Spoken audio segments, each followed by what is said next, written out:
Présenté.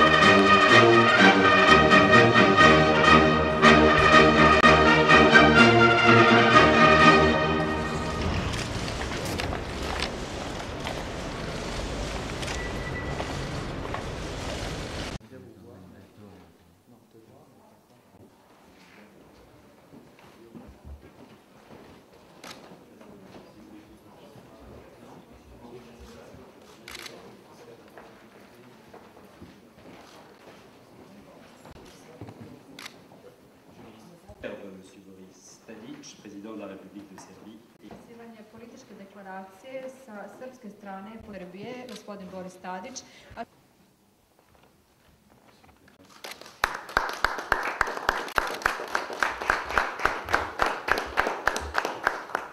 Le deuxième accord, j'appelle la stratégie de coopération entre le gouvernement de la République française.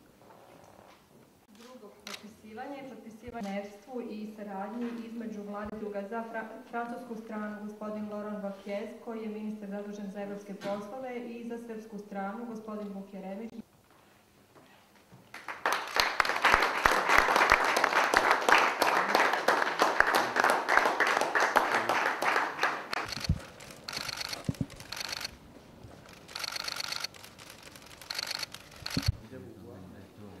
Nova faza u našim odnosima podrazumeva i političku podršku Francuske evropskim integracijama Srbije i dobijanju datuma za početak pregovora i pre toga statusu zvaničnog kandidata za članstvo.